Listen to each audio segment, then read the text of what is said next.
ನನ್ನ ಎಲ್ಲ ಆತ್ಮೀಯ ವಿದ್ಯುತ್ ಗುತ್ತಿಗೆದಾರರಿಗೂ ಹಾಗೂ ಗ್ರಾಹಕರಿಗೂ ಅದ್ರ ಜೊತೆಯಲ್ಲಿ ಇಲಾಖೆಯವ್ರಿಗೂ ಮತ್ತು ಅಧಿಕಾರಿ ಸಿಬ್ಬಂದಿಗಳಿಗೂ ಎಲ್ರಿಗೂ ನಮಸ್ಕಾರ. ಏನಪ್ಪ ಅಂದರೆ ತಮಗೆಲ್ಲ ಈಗಾಗಲೇ ಗೊತ್ತಿರೋಂಥ ವಿಷಯನೇ.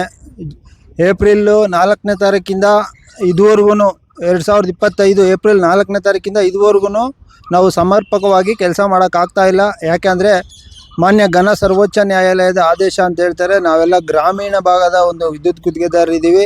ನಮಗೆ ಈ ಒಂದು OCCC ಅನ್ನೋ ಒಂದು ಸಮಸ್ಯೆ ಗೊತ್ತಿಲ್ದಿರೇ ಹಲವಾರು ಬಿಲ್ಡಿಂಗ್ಗಳು 90% ಇವಾಗ ಅದು ಏನು OCCC ಚೌಕಟ್ಟಿಂದ ಆಚೆ ಇದೆ ಅದೆಲ್ಲ ಆಲ್ರೆಡಿ ಕಟ್ಬಿಟ್ಟವ್ರೆ. ಆಲ್ರೆಡಿ ಟೆಂಪ್ರರಿನ ತೊಗೊಂಡಿರ್ತಾರೆ. ಅಂಥವ್ರಿಗೆ ಇವಾಗ ನಾವು OCCC ಅಪ್ಲೈ ಮಾಡ್ತೀವಿ ಅಂದರೆ ಅದು ಯಾವ ಥರ ಕರೆಕ್ಷನ್ ಮಾಡ್ಕೊಬೇಕು ಏನು ಅಂತ ಎಲ್ಲ ಗ್ರಾಹಕರು ದಿಗ್ಭ್ರಾಂತರಾಗ್ಬಿಟ್ಟಿದ್ದಾರೆ.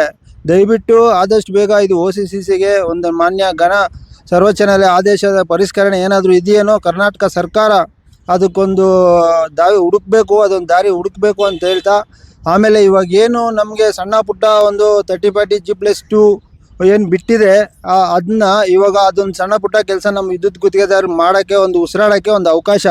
ಆದರೆ ಇಲ್ಲಿ ಏನು ನಡೀತಾ ಇದೆಯಪ್ಪ ಅಂದರೆ ಇಲ್ಲಿ ಮೀಟರ್ ರೀಡರ್ದಿಂದ ಹಿಡಿದು ಲೈನ್ ಮ್ಯಾನ್ ಇರ್ಬೋದು, ಜೈಗಳಿರ್ಬೋದು, ಹಲವಾರು ಕೆಲವು ಅಧಿಕಾರಿಗಳಿರ್ಬೋದು, ಎಲ್ಲ ಅವರೇ ಕೆಲಸಗಳು ತೊಗೊಂಡು ಕೆಲಸಗಳು ಮಾಡ್ತಾವ್ರೆ.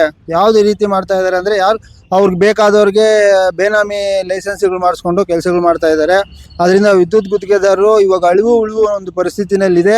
ಇದೊಂದು ಸಮಸ್ಯೆ, ಈಗಿನ ಸಮಸ್ಯೆ ಎಲ್ಲ ಮೊದಲಿಂದನೂ ನಡೀತಾನೆ ಇತ್ತು. ಆದರೂ ನಾವು ನೋಡ್ತಾನೆ ಇದ್ವಿ, ಹಲವಾರು ಬಾರಿ ನಾವು ವಾರ್ನಿಂಗ್ ಕೊಡ್ತಾ ಇದ್ವಿ. ಆದರೆ ಏನಪ್ಪ ಅಂದರೆ ಏನೋ ಎಲ್ಲ ಕೆಲಸಗಳು ನಡೀತಾ ಇತ್ತು ಅಂತ ನಾವು ಅದ್ರ ಬಗ್ಗೆ ಅಷ್ಟು ಸೀರಿಯಸ್ ಆಗಿ ತೊಗೊಂಡಿರಲಿಲ್ಲ. ಆದರೆ ಇವಾಗ ನಮ್ಮ ಬುಡಕ್ಕೆ ಬಂದೈತೆ. ಸೊ ಹಂಗಾಗಿ ನಾವು ಉಳಿಬೇಕಂದ್ರೆ ನಾವು ಇದನ್ನ ಉಳಿಸ್ಕೊಳ್ಲೇಬೇಕಂತೇಳಿ ಇವಾಗ ಶತಾಯಗತಾಯ ನಾವು ಒಂದು ವಾರದಿಂದ ಇದಕ್ಕೆ ನಾವು ಹೋರಾಟ ಮಾಡ್ತಾ ಇದ್ದೀವಿ. KVS ತಂಡದ ವತಿಯಿಂದ ನಾವು ಇಷ್ಟು ದಿನ ಮುಂಚೆನೇ ಓಡಾಡಬೇಕು ಅಂತ ಇದ್ರು. ಕೆಲವರ ನೀವು ಚುನಾವಣೆ ಒಂದು ಸ್ಟ್ರಾಟರ್ಜಿ ಮಾಡ್ತೀರಾ ಅಂತ ಹೇಳಿದರು. ಸೊ ಹಂಗಾಗಿ ಆ ಚುನಾವಣೆ ಬೇಡ ನಮಗೆ. ಇವಾಗ ಏನೇ ನಾವು ಚುನಾವಣೆ ಗೆದ್ದಿದ್ದೀವೋ ಸೋದಿದ್ದೋ ಅದ್ರ ಬಗ್ಗೆ ನಾನು ಯಾವುದೇ ರೀತಿ ನಾವು ಪ್ರಸ್ತಾಪ ಮಾಡೋದು ಬೇಡ. ಇಲ್ಲಿಂದ ಆಚೆ ವಿದ್ಯುತ್ ಗುತ್ತಿಗೆದಾರರ ಪರವಾಗಿ ನಾವು ಕೆಲಸ ಮಾಡ್ತೀವಿ.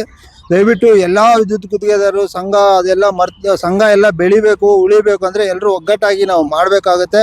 ಯಾಕಂದರೆ ಏನೇ ಒಂದು ನಾವು ಒಗ್ಗಟ್ಟಿಲ್ಲ ಅಂದರೆ ನಾವೇನು ಸಾಧಿಸೋಕ್ಕಾಗಲ್ಲ ಅಂತ ಹೇಳ್ತಾ, ದಯಮಾಡಿ ಮುಂದಿನ ದಿನಗಳಲ್ಲಿ ಯಾರೆಲ್ಲ ಒಂದು ಈ ಅಕ್ರಮವಾಗಿ ವಿದ್ಯುತ್ ಗುತ್ತಿಗೆದಾರ ಕೆಲಸಗಳನ್ನು ಮಾಡ್ತಾ ಇದ್ದಾರೆ ದಯವಿಟ್ಟು ಮಾಡೋಕೆ ಹೋಗ್ಬೇಡ್ರಿ. ನಾವು ಯಾರಿಗೂ ತೊಂದರೆ ಕೊಡಬೇಕು, ಒಬ್ಬ ಅಧಿಕಾರಿಗಳು ತೊಂದರೆ ಕೊಡಬೇಕು ಅಂತನೋ ಇಲ್ಲ ಯಾರಿಗೋ ಒಬ್ರು ತೊಂದರೆ ಕೊಡಬೇಕು ಅಂತ ನಾವು ಮಾಡ್ತಾ ಇಲ್ಲ. ಅದಕ್ಕೋಸ್ಕರ ತಮಗೆಲ್ಲ ಒಂದು ಅವೇರ್ನೆಸ್ ಕ್ರಿಯೇಟ್ ಮಾಡಬೇಕು ಅಂತ ಎಲ್ರಿಗೂ ನಾವು ಲೆಟರ್ಗಳು ಕೊಟ್ಕೊಂಡ್ಬಂದು ಈ ದಿನ ಮಾನ್ಯ ಸಿದ್ದರಾಮಯ್ಯ ಸಾಹೇಬ್ರನ್ನು CM ಸಾಹೇಬ್ರನ್ನು ನಾವು ಕಾಂಟ್ಯಾಕ್ಟ್ ಮಾಡಿದ್ವಿ. ಅವರು ಸಹ ಒಂದು ಸಕಾರಾತ್ಮಕವಾಗಿ ನಮಗೊಂದು ಇದು ಕೊಟ್ಟಿದ್ದಾರೆ. ಇದಕ್ಕೊಂದು ಒಳ್ಳೆ ಆಕ್ಷನ್ ತೊಗೊತೀವಿ, ಒಂದು ಒಳ್ಳೆ ಇದು ಮಾಡ್ತೀವಿ ಅಂತ. ಇದರಿಂದ ಯಾವುದೇ ಒಂದು ಅಧಿಕಾರಿಗೆ ತೊಂದರೆ ಆಗೋದು ಬೇಡ ಅಂತ ನಾನು ಅನ್ಕೊತ, ನಿಮ್ಮಿಂದ ನಮಗೂ ತೊಂದರೆ ಬೇಡ, ನಮ್ಮಿಂದ ನಿಮಗೂ ತೊಂದರೆ ಬೇಡ.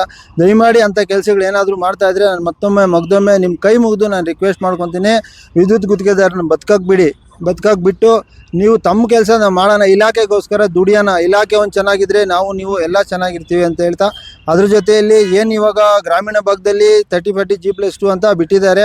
ಅದು ಆಲ್ರೆಡಿ ಇವಾಗ ಸರ್ಕಾರ ಒಂದು ವಿನಾಯಿತಿ ಕೊಟ್ಟು ಈ ನಮ್ಮ ಗ್ರಾಮೀಣ ಭಾಗದ ಜನಗಳ ಅಹವಾಲಿಗೆ ಸರ್ಕಾರ ಸ್ಪಂದಿಸಿದೆ. ಅದಕ್ಕೆ ನಾವು ಧನ್ಯವಾದಗಳು ಹೇಳ್ತೀವಿ. ಸೊ ಅದನ್ನ ಅತಿ ಶೀಘ್ರದಲ್ಲಿ ಎಲ್ಲ ESCOM ಆಫೀಸ್ಗಳಿರ್ಬೋದು ಮಾಡಬೇಕು ಅಂತೇಳಿ ನಾವು ರಿಕ್ವೆಸ್ಟ್ ಮಾಡಬೇಕು ಅಂದ್ಬಿಟ್ಟು ಇವತ್ತು ನಾವು ಇವ್ರ ಹತ್ರ MD ಸಾಹೇಬ್ರ ಹತ್ರ ಬಂದಿದ್ವಿ. ಅಲ್ಲಿಂದ ಕಾರ್ತಿಕ್ ಸಾಹೇಬ್ರ ಹತ್ರ ಮಾತಾಡಿ ಅವ್ರಿಗೆ ವಿವರಣೆಗೆ ಹೇಳಿ ಅವರು ನಮ್ಗೆ ತುಂಬ ಕಾಲಾವಕಾಶ ಕೊಟ್ಟು ನಮ್ಮ ಹತ್ರ ಚರ್ಚೆ ಮಾಡಿದ್ದಾರೆ. ನಮಗೆ ಸಕಾರಾತ್ಮಕ ಅವರು ಸ್ಪಂದಿಸಿದ್ದಾರೆ. ಆದಷ್ಟು ಬೇಗ ಈ ಗ್ರಾಮೀಣ ಪ್ರದೇಶದ ಬಿಡಬೇಕು ಅಂತ ಹೇಳ್ತಾ ಅವೆಲ್ಲ ನಾವು ಮತ್ತೊಮ್ಮೆ ಈ ನಿಮ್ಮ ವಾಣಿ ಚಾನಲ್ ಮುಖಾಂತರ ನಾವು ರಿಕ್ವೆಸ್ಟ್ ಮಾಡ್ಕೊತೀವಿ. ಈ ನಿಮ್ಮ ವಾಣಿ ಚಾನಲ್ ಅಂದರೆ ಅದು ಯಾವುದೇ ರೀತಿ ಒಂದು ಕಮರ್ಷಿಯಲ್ ಚಾನಲ್ ಅಲ್ಲ. ವಿದ್ಯುತ್ ಗುತ್ತಿಗೆದಾರ ಉಳುವಿಗೆ ಸ್ಟಾರ್ಟಿಂಗಿಂದ ಇವತ್ತವರೆಗೂ 24/7 ಅಂತ ಮಾಡ್ತಾ ಇದ್ದಾರೆ. ಅವರು ಯಾರು ತಪ್ಪು ಮಾಡ್ತಾರೋ ಅವ್ರು ಶಿಕ್ಷೆನೂ ಕೊಡ್ತಾರೆ, ಒಳ್ಳೇದು ಮಾಡೋರಿಗೆ ಸನ್ಮಾನನೂ ಮಾಡ್ತಾರೆ ಅಂತ ಹೇಳ್ತಾ, ಮುಂದಿನ ದಿನಗಳಲ್ಲಿ ಅವರು ನಮ್ಮ ಜೊತೆ ಇರ್ತಾರೆ. ನಾವು ಎಲ್ಲ ಸೇರಿ ಒಂದು ಒಳ್ಳೇದು ಮಾಡೋಣ ಅಂತ ಹೇಳ್ತಾ ತಮ್ಮೆಲ್ಲರಲ್ಲೂ ನಾನು ಮನವಿ ಮಾಡ್ಕೊತೀನಿ. ದಯವಿಟ್ಟು ಎಲ್ಲ ವಿದ್ಯುತ್ ಗುತ್ತಿಗೆದಾರರು ನಮ್ಗೆ ಸಪೋರ್ಟ್ ಮಾಡಿ ನಮ್ಮ ಜೊತೆಲಿ ನಿಂತ್ಕೊಳ್ರಿ. ಯಾರಿಗೆ ಏನೇ ತೊಂದರೆ ಆದ್ರೂ ನಾವು ಸ್ಪಂದಿಸ್ತೀವಿ ಅಂತ.